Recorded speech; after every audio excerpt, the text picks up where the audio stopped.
Uh, Hi everyone. We will start now the panel. We have some, and sorry for the late.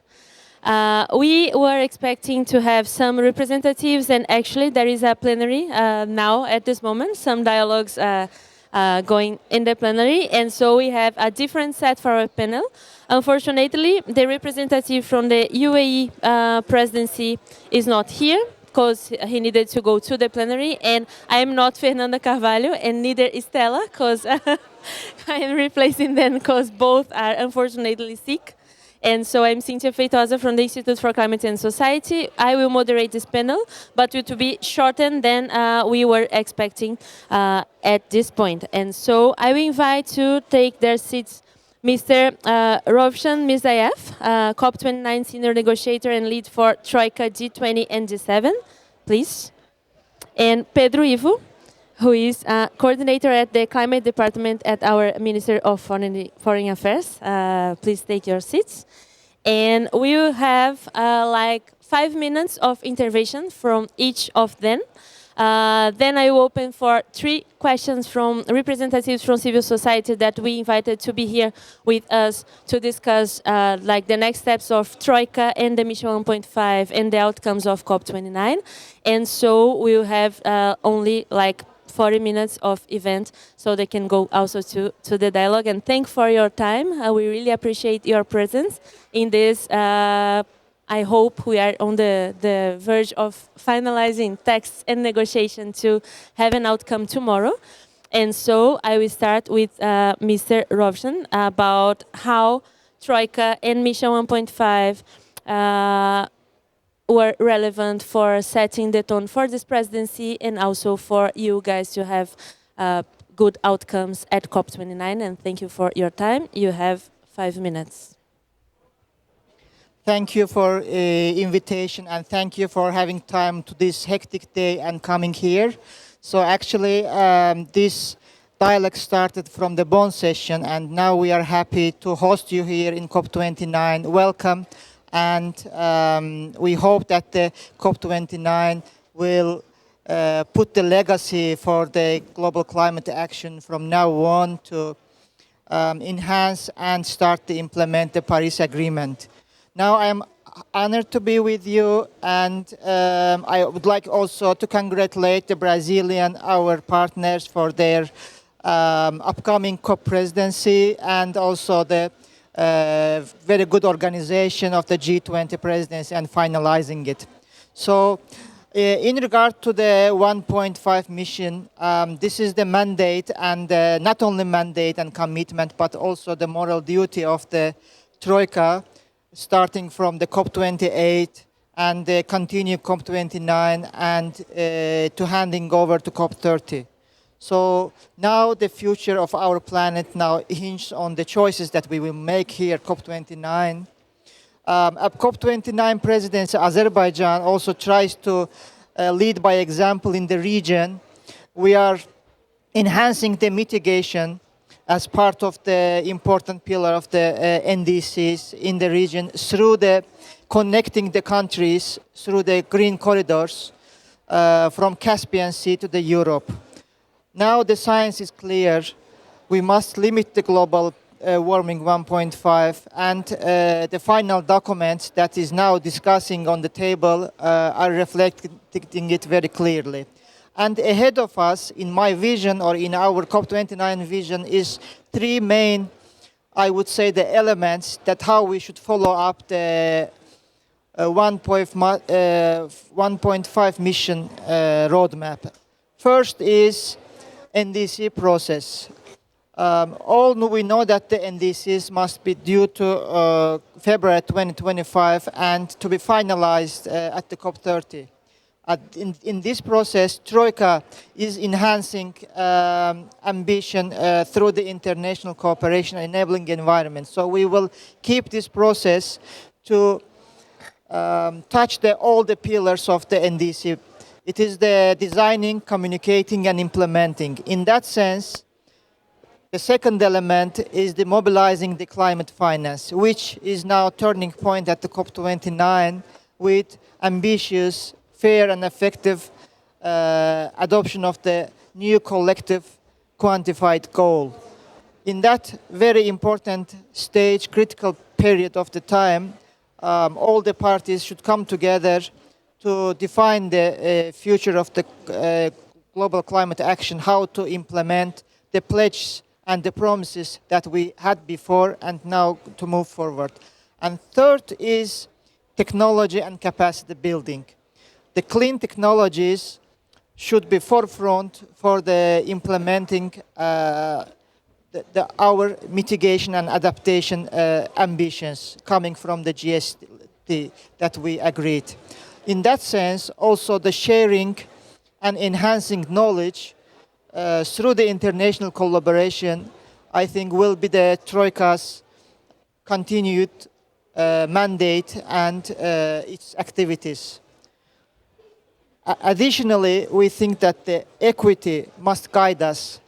So the most affected countries, the most vulnerable countries, LDCs, seats, should be getting all this assistance, support, as well as the fairness in finance and technology, access to the energy transition is very crucial. How we will do it and how we will scale it up and how we will deliver it, we need also the robust monitoring and the transparency to build the track and the progress. So I think the Troika will also encompass these points in its valuable contribution. So this is my all understanding out and an estimation that how we will start continue to move forward and hand over the flag to the COP30 for our mandate and contribution. So together, the COP28, COP29, and COP30 will start to realize its legacy for the ambition, for the implementation, and to secure the future. Thank you. Thank you, Mr. Mirzaev. I will now pass it on to Pedro Ivo to tell us about how the Troika and the Mission 1.5 will support the incoming presidency. Of course, we need a hard work here to close the negotiations in support of the Azerbaijan presidency, but how also the outcomes from G20 can support the discussion here. Thank you, Pedro, for your time. Thank you. I think you all hear me. Yes? Okay. Thank you very much. First, well, thank you for the invitation and for, giving us here the space to talk about the Troika. At the outset, we would like to apologize. Unfortunately, Ambassador André Corrêa do Lago couldn't be here. You imagine his schedule or his agenda. Our agenda here is very busy. Unfortunately, he couldn't make it, but I'm happy to perhaps convey some messages here on this topic on behalf of the Ministry of Foreign Affairs of Brazil. I think my colleague Rovchan put it very well that, the objective of the Troika is to mobilize international cooperation and all sorts of processes towards the goal of having more ambition for 1.5 aligned NDCs.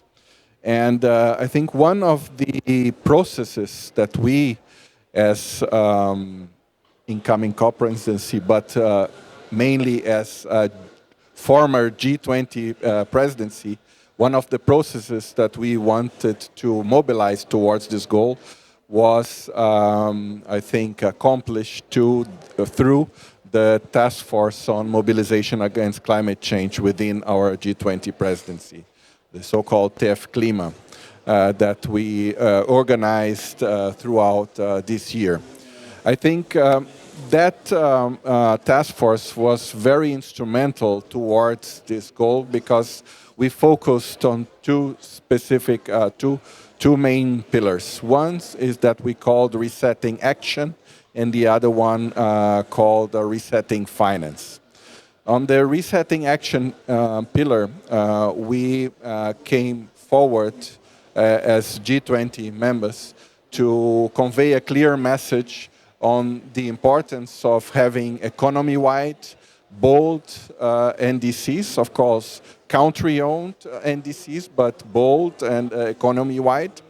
And for that, I think we also, I think we're very clear in conveying that a fundamental instrument in this process would be the so-called instrument that we called country platforms. So Brazil launched its country platform at the end of October, but anchored on the recommendations that we have put forward through TEF Clima.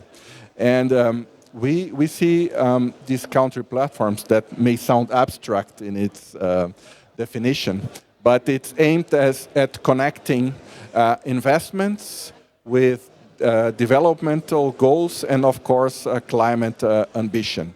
And I think that instrument is aimed at, of course, making sure that ambition are very much aligned with development goals and the, let's say, investment capabilities. In the Brazilian version of the country platform, we put our development bank, BNDES, at the center because we visualize that this entity in Brazil is the one that is able to bring together all these three fundamental objectives. The other aspect of TEF Clima, which I think also is very instrumental for the objectives of the Troika, and is that speaks to Article 21C of the Paris Agreement, which is mobilizing finance towards climate action. And here we wanted to go beyond the, let's say, NCQG and look for possible ways to make sure that we unlock the flow of financial resources to this for climate action. And here we put forward some recommendations with regards to minimizing risks for investment in developing countries, and again also making sure that we have concrete examples. And one of the examples that is indicated in the outcome document of the task force is the partnership that Brazil established with the Inter-American Development Bank for minimizing risks regarding the variation of our currency. So that is one aspect that affects developing countries and affect the ability of investment of developing countries in attracting investments for climate-related projects. So this was one of the recommendations. Of course, recommendations aimed at mobilizing the multilateral development banks in adopting changes so that their activities would be more aligned with climate goals. And some other specific suggestions related, for example, the way that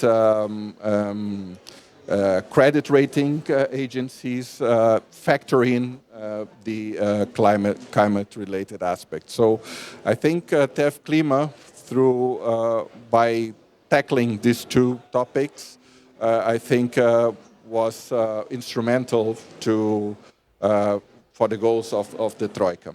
And I think, one other aspect I would like to highlight in this task force was that maybe it was the first time that we managed to, within the context of G20, to bring together the Sherpa and the finance track. We've heard from many delegations during our meetings that it was the first time that the climate negotiators was sitting at the same table with representatives of national banks, so central banks. So I think in that aspect also, I think TEF Clima was a success to bring these worlds together.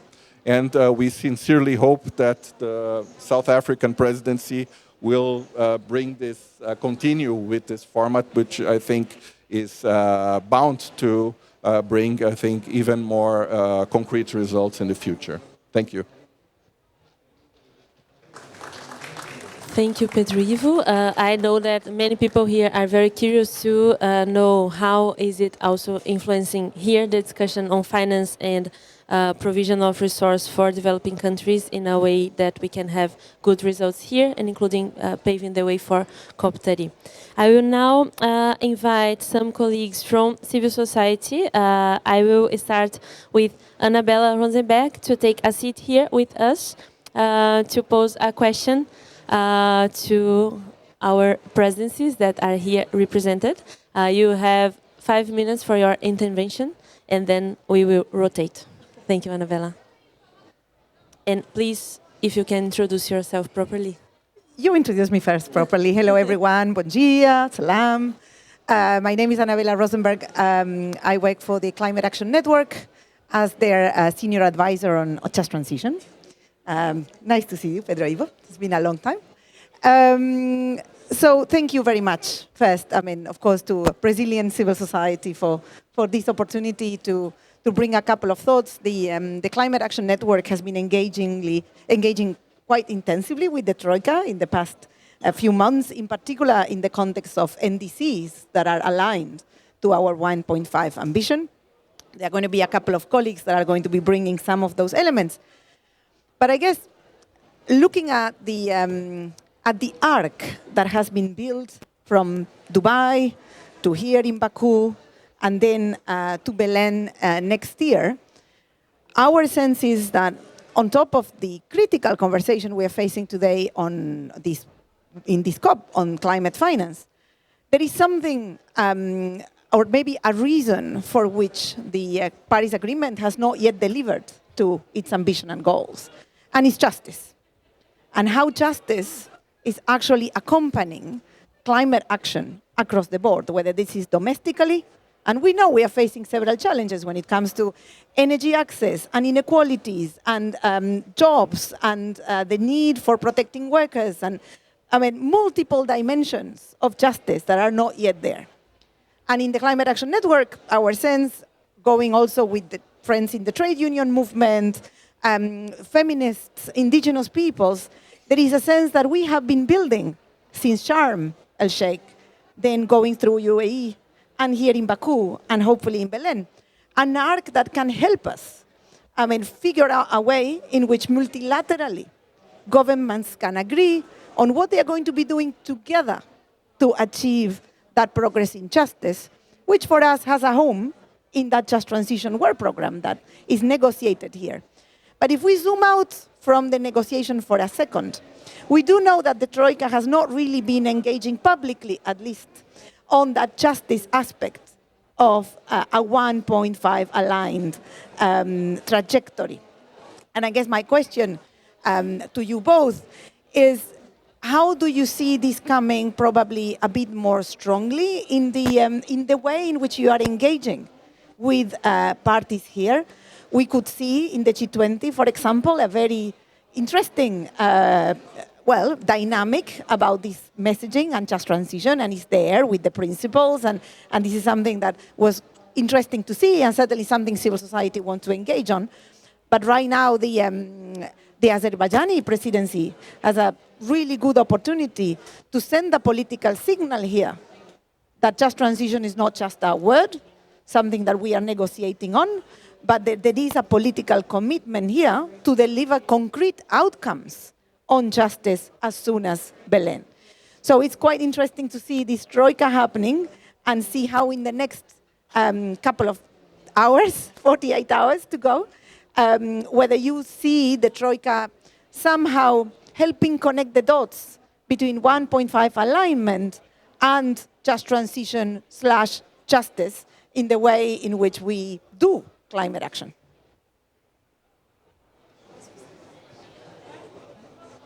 Thank you, and I guess you have already given us some homework for next year. This is really crucial for, just to recall you, in Petersburg this year for Climate Ministerial, Troika has convened political gathering on the mitigation and just transition to follow up the UAE consensus agreed elements, specifically on the GSD pillars on mitigation and the just transition. As I have already also indicated that the just transition or the just, inclusive and the fair transition should guide us for the Troika activity for next year. This is about the equity, this is about the access to finance or the fair finance and access to technology and the just transition, just energy transition. All these the main integrated points which will put forward as the indispensable points for the 1.5 mission. And now I think it's a little bit early to, let's say, conclude what I can say, because now on the rooms it's going to be agreed the texts, or we hope that it will be agreed, and we all will understand what the parties shed on light on how their understanding on this. But we think that we have to deliver on this, and from its inception, the COP29 presidency have been envisioning that the COP29 is the make or break point for the Paris Agreement.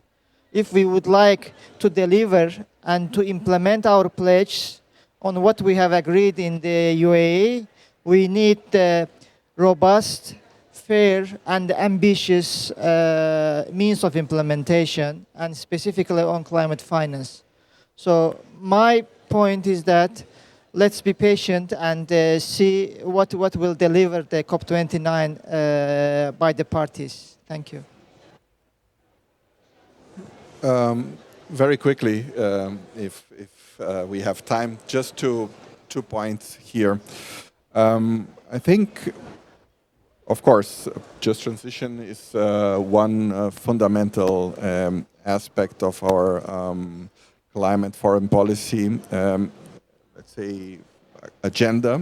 I mean, Brazil is coming in these negotiations very strongly on that point. I mean, those who have been following how negotiations are going, I think Brazil has been putting a very strong emphasis, for example, on the aspect of workers, that we are not only talking about reskilling, but upskilling. I mean, we need to make sure that those who are not within the formal, let's say, labor market that they are brought into in the context of our transition. So I think just to make that point. Within the Troika, I think one fundamental aspect is the mobilization of international cooperation, and which includes also the mobilization of the UN system as a whole. So I think we have had a very important conversation, for example, with the ILO on that. I think they are very much aligned with the objectives, and I think in the following months and towards COP30, we want this engagement with these specialized UN agencies also to be reinforced. So I think we want to bring them even more to this conversation. The other aspect, just to call your attention, that within the G20, one work that we have done, and actually it was the very last report we published, was released yesterday, was a compilation of all climate-related aspects that were discussed within all G20 groups. So, as we know, climate was a pillar of the Women Working Group. It was an important pillar, of course, of the Energy Transition Working Group, but also of the Culture Working Group. So it was like a very, perhaps the most cross-cutting topic within our G20 presidency. So I call you to take a look at it at the website, which I think there are many elements that calls on just transitions that I think came out of the various discussions within the G20 working groups as well. Okay. Thank you for the question. Thank you, Annabella. I will invite both Felipe and David to take the seats as well, making your interventions, and then they respond both questions in the same time, because I see that they need to go there to the dialogues, and so we can make the best use of our time as well, because we also want to go there. So, Felipe, can you start? Yes. Thank you so much, Cynthia. Yes, my name is Felipe Arango. I'm the head of Transforma. We are a Latin American think tank based in Colombia. Thank you to the panel. I have a remark. I would like to share a remark followed by a question to Brazil. So the remark relates to the elephant in the room. And the first things I would like to say is that with no quantum in sight, and worse than that, with no ambitious quantum above $1 trillion in the horizon, and if the conclusion of this COP is that self-reliance on scarce resources is the only thing we can resort back to, well, I guess as meaningful as all these initiatives are, the economy-wide bold NDCs, the country platforms, as meaningful and purposeful as they are, they will remain an empty shell. I think that's the elephant in the room that we have to address. In a civil society, we do have to hammer this message to negotiators that we cannot leave Baku without an ambitious NCQG, because it's the cornerstone for everything else that follows. And the question for Brazil is related to the Latin American identity of COP30. COP30 will be a pivotal moment for GRULAC, with hopes that Belém will serve as the vibrant heart of Latin America in 2025. How does Brazil envision turning this aspiration into reality and ensuring COP30 truly embodies the spirit of a Latin American COP? Thank you. And David, please. Good afternoon. Thank you for your time. I'm David Tong, Global Industry Lead from Oil Change International, and one of the Climate Action Network's 2 Energy Working Group co-coordinators. I appreciated your comments about our moral mandate and the imperative of limiting warming to 1.5, and the reiteration of the Troika's mission of limiting warming to 1.5. I come from Aotearoa, from New Zealand, and in Paris I saw my sisters and brothers from the Pacific, from neighbouring countries, roar, their voice being heard, and I saw tears in their eyes when they landed the reference to 1.5 in the text, tears of joy. Last year, in the Global Stocktake, we secured a remarkable paragraph in paragraph 28, recognising the need to triple renewable energy, double energy efficiency, and transition away from fossil fuels in our energy systems. So my question is about oil and gas production. The International Energy Agency has found that there is no room for any new fossil fuel production beyond existing fields and mines for limiting warming to 1.5 degrees. The Intergovernmental Panel on Climate Change has confirmed that there is no room for new fossil fuel infrastructure to limit warming to 1.5 degrees. And peer-reviewed research published in 2021 found that as much as 60% of the existing oil, gas and coal in the fields and mines that are already operating today must stay in the ground and never be burned if we are to achieve this limit of 1.5 degrees. In that context, welcoming your commitments as the Troika to publish NDCs that align with 1.5 degrees,